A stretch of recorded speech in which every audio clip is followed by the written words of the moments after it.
নমস্কার বন্ধুরা, আজ আমি আপনাদের নতুন খেজুর গুড় দিয়ে সুজির গোকুল পিঠে তৈরি করে দেখাবো।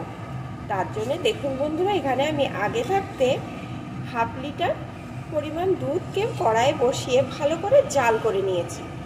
এখন আমি এর ভিতরে কি কি দিয়ে এই পিঠেটা তৈরি করছি বন্ধুরা, দেখতে হলে একটা লাইক দিয়ে কিন্তু ভিডিওটা শুরু করবেন।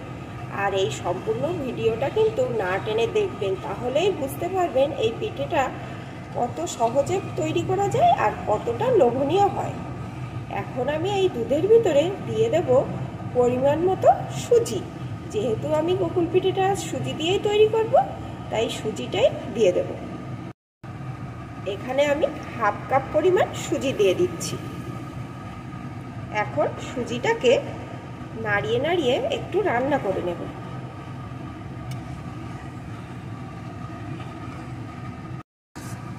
সুজিটা কিন্তু আমি নাড়িয়ে নাড়িয়ে বেশ কিছুক্ষণ রান্না করে নিয়েছি। এখন এর ভিতরে আমি দিয়ে দেব একটু সন্দেশ, তাহলে কিন্তু এই পুরের টেস্টটা আরও ভালো হবে। আমার সন্দেশটা ঘরে ছিল তাই আমি দিয়ে দিচ্ছি। আপনাদের যদি বাড়িতে না থাকে তবে দেওয়ার কোনো দরকার নেই, তবে দিলে কিন্তু স্বাদটা অনেকটাই বেড়ে যাবে। তবে আপনাদের যদি সন্দেশ না থাকে এই পর্যায়ে আপনারা কিন্তু একটু গুঁড়ো দুধ দিয়ে দিতে পারেন, তাহলেও কিন্তু স্বাদটা খুব ভালো আসবে। এখন আমি এর ভিতরে মিষ্টির জন্য দিয়ে দেব পরিমাণ মতো খেজুর গুড়।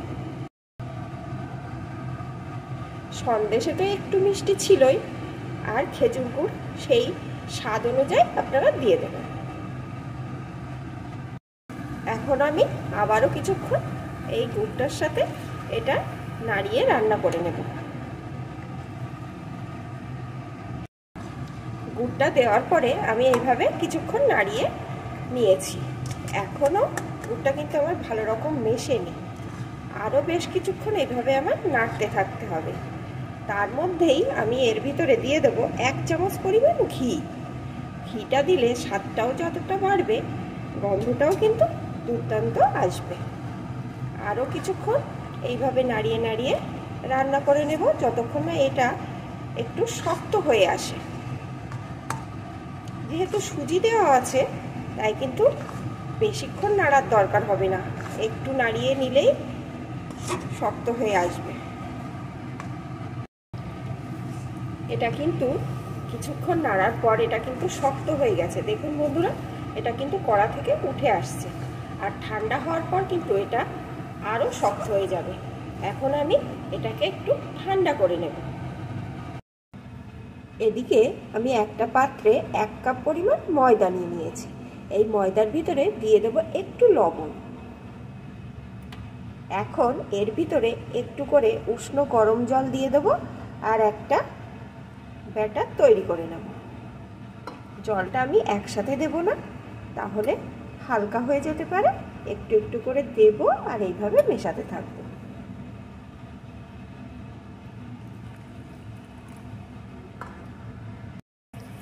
এখানে কিন্তু ব্যাটারটা আমার রেডি হয়ে গেছে। দেখুন বন্ধুরা, এরকম এসছে। খুব ঘনও হবে না, আবার একদম হালকাও হবে না। আমার এখানে 1 কাপ ময়দায় কিন্তু 1 কাপ জলই লেগেছে। এদিকে যে পুরটি আমি তৈরি করে রেখেছিলাম সেটাকে একটু ঠান্ডা করে নিয়ে আমি ছোট ছোট বল আকারে তৈরি করে নিচ্ছি। এই যে বন্ধুরা, হাতের সাহায্যে আমি বল আকারে তৈরি করে আর একটা হাত দিয়ে এইভাবে একটু চেপে চেপে দিচ্ছি। এইভাবে আমি সবকটি তৈরি করে ফিরে আসছি। সবগুলো এখানে আমার তৈরি করে নেওয়া হয়ে গেছে। এখানে আমি একটা কড়াই গরম করে তাতে পরিমাণ মতো সাদা তেল দিয়ে দিয়েছি। এখন তেলটাও কিন্তু ভালো রকম গরম হয়ে গেছে।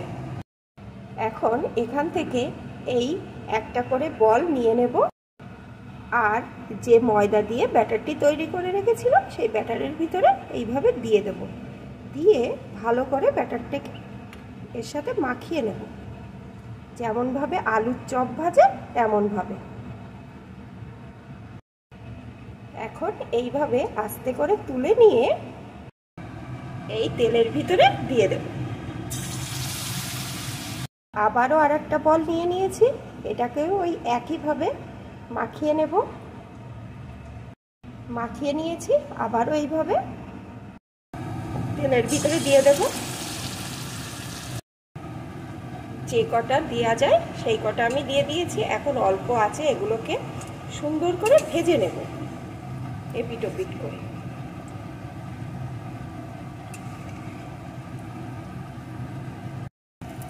অল্প আছে, আমি এগুলো এপিট ওপিট করে সুন্দর ভেজে নিয়েছি।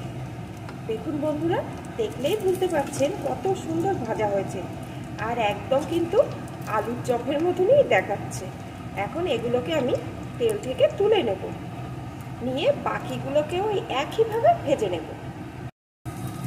বাকিগুলোকেও আমি এই একইভাবে ভেজে নিয়েছি, এখন এগুলোকেও আমি তুলে নেব।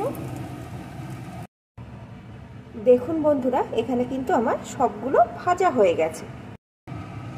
এদিকে আমি যে কড়াই পুরটি তৈরি করেছিলাম সেই কড়াই কিন্তু আমি আগে থাকতে 1 লিটার দুধকে জাল করে ঘন করে নিয়েছি। এই কড়াইয়ে যে পুরটা তৈরি করেছিলাম তা একটু একটু লেগে আছে, সেটাও এর সাথে এইভাবে মিশিয়ে দিচ্ছি, তাহলে কিন্তু স্বাদটা অনেকটা ভালো আসবে।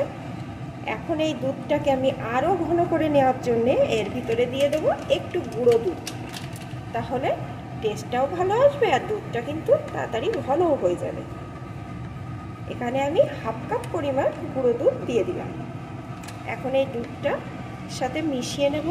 আর এই গুঁড়ো দুধটা দেওয়ার সময় কিন্তু আমি গ্যাসের জোরটা একদম কমিয়ে দিয়েছিলাম, তাহলে কিন্তু গুঁড়ো দুধটা সহজেই দুধের সাথে মিশে যাবে, না হলে কিন্তু গরম দুধের মধ্যে গুঁড়ো দুধ দিলেই দলা পাকিয়ে যাবে।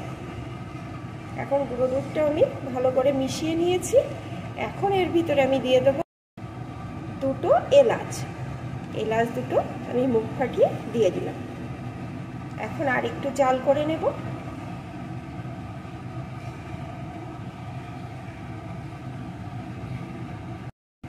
দুধটা কিন্তু আমি আরও ভালো করে জাল করে নিয়েছি। এখন এর ভিতরে যে চপগুলো আমি ভেজে রেখেছিলাম সেগুলোকে দিয়ে দেবো। আমি কিন্তু আগে থাকতে মিষ্টিটা দেব না, কারণ আমি কিন্তু খেজুর গুড় দেবো, তাই আগে দিলে যদি দুধটা কেটে যায়, তার জন্য আমি গুড়টাকে শেষে নামানোর আগে দিয়ে দেবো। এখন এগুলোকে দিয়ে একটু ভালো করে ফুটিয়ে নেব।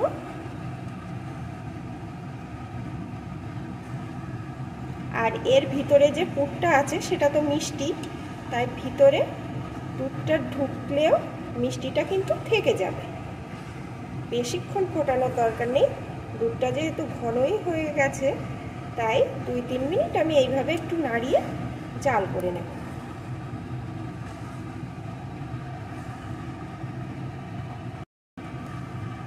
দুই 3 মিনিট আমি এইভাবে নাড়িয়ে জাল করে নিয়েছি। এখন এর ভিতরে আমি মিষ্টির জন্য দিয়ে দেব নতুন খেজুর গুড়।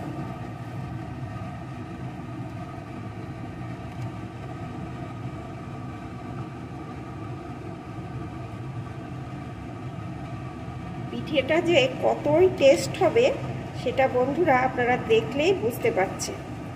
আর এই পিঠে একবার যে খাবে তার স্বাদ কিন্তু সারা জীবন মুখে লেগে থাকবে।